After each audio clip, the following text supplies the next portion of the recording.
Assalamualaikum warahmatullahi wabarakatuh. Alhamdulillah wassalatu wassalamu ala Rasulillah wa ala alihi wa sahbihi wa man wala ma ba'du.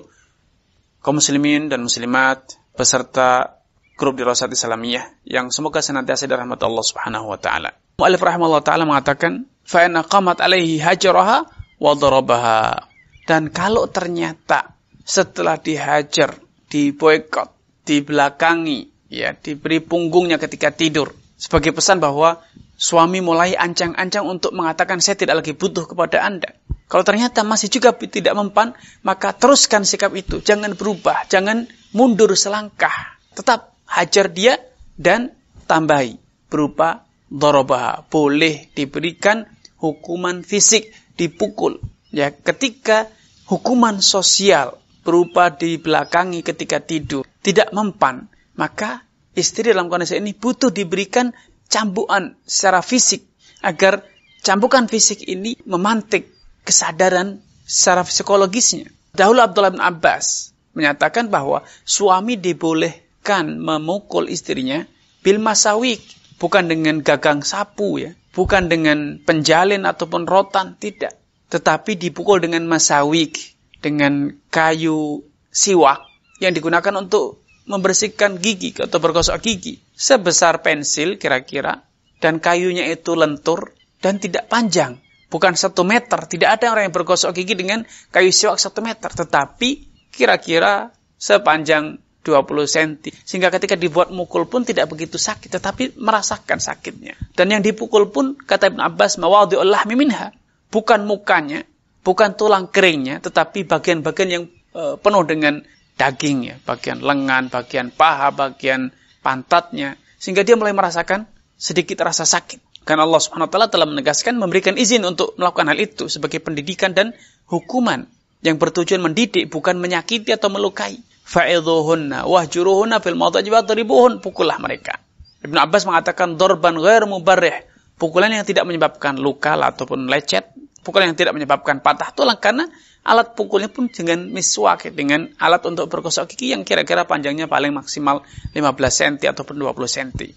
Kalau ternyata tahapan ini juga belum mempan, sudah dipukul, istri tetap melanjutkan sikapnya, tidak berubah, apakah serta-merta harus diceraikan? Bila istri belum berubah sikap, apakah suami serta-merta langsung melampiaskan amarahnya dengan menceraikan? Jawabannya tidak. Masih ada satu tahapan lagi yang Allah Subhanahu wa taala jelaskan, bahwa bila suami sampai pada kondisi deadlock, mentok, tidak bisa lagi membenahi keluarganya, terjadi persengketaan, percekcokan yang tidak berkesudahan, maka Allah Subhanahu wa taala memberikan satu langkah lagi. Fab'athu hakaman min ahli wa hakaman min ahliha. Kirim delegasi, utusan, perwakilan dari keluarga suami dan utusan dari keluarga istri. Karena memang kedua orang ini, suami dan istri itu tidak hidup sendiri. Mereka semula hidup dari 2 rumah tangga yang berbeda. Dan ketika menikah, mereka pun diantarkan oleh kedua keluarga besarnya. Sehingga ketika keluarga ini menghadapi masalah yang tidak bisa dipecahkan oleh keduanya, maka dalam kondisi macam ini tentu kedua keluarga besar sepatutnya mencurahkan segala potensi yang mereka miliki, usaha yang bisa mereka tempuh untuk membenahi, menjembatani, mewakili mereka dalam berkomunikasi, dalam bernegosiasi, dan mencari solusi bagi masalah yang sedang mereka hadapi. Karena bisa jadi keterbatasan mereka berdua dalam berkomunikasi, apalagi sudah dipenuhi dengan perasaan emosi yang meluap-luap, kadang mereka sampai pada titik buntu. Padahal solusinya begitu mudah, tetapi karena nalar yang sudah dipenuhi dengan emosional, perasaan emosional sekali, ya, marah, kecewa, sakit hati, tergesa-gesa, apalagi mulai ada keinginan untuk dendam, membalas misalnya, maka mereka seringkali mengalami kegagalan dalam berkomunikasi, menemukan titik buntu. Pengalaman pribadi saya ketika memediasi pasangan suami istri yang sampai pada titik ini, saya dapatkan masalah itu begitu mudah diurai.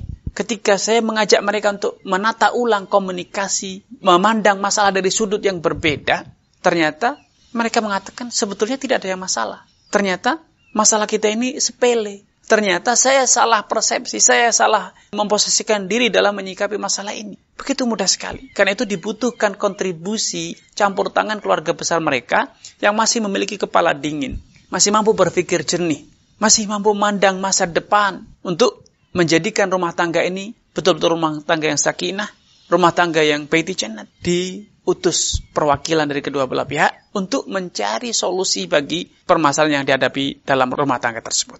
Ini tahapan-tahapan yang Allah ajarkan dalam Al-Quran. Ketika terjadi kebuntuan komunikasi, terjadi hubungan yang tidak harmonis dengan berbagai alasannya. Karenanya saya sarankan kepada kaum muslimin untuk tidak buru-buru mengambil keputusan, tetapi libatkan keluarga besar kita. Cari mediator, cari orang-orang yang terbiasa memiliki kepala dingin, terbiasa bersikap bijak, terbiasa menilai masalah dari berbagai sudut pandang yang berbeda, dimensi yang bermacam-macam, sehingga akan bisa sampai pada titik temu atau bisa menemukan solusi bagi kebuntuan komunikasi antara kedua belah pihak dengan tujuan sebagaimana Allah tegaskan, iyurida islahan yuwafiqillahu bainahum. Kalau kedua utusan itu memiliki niat yang tulus, yang baik, tidak ada dendam, tidak ada emosional, tidak ada asobiyah, fanatisme, kekeluargaan, tetapi betul-betul punya tujuan yang mulia, menyelamatkan rumah tangga ini, merupakan islah, mendamaikan antara dua orang yang berseteru, apalagi dua orang itu adalah suami istri. Maka ini suatu amal kebajikan yang sangat besar. Kalau itu dilakukan secara tulus, ikhlas, Allah akan yuwaffiqillahu bainahum. Allah akan berikan taufik kepada dua perwakilan tersebut untuk menemukan solusi, mendamaikan rumah tangga yang sedang berseteru, mengharmoniskan kembali rumah tangga yang sedang retak tersebut. Sehingga rumah tangga itu betul-betul bisa kembali kepada kondisi normalnya, dan bahkan rumah tangga itu kembali menjadi baiti jannati, surga dunia sebelum surga di akhirat. Ini yang bisa kami sampaikan pada kesempatan yang berbahagia ini. Kurang dan lebihnya saya mohon maaf. Billahi taufiq wal hidayah. Wassalamualaikum warahmatullahi wabarakatuh.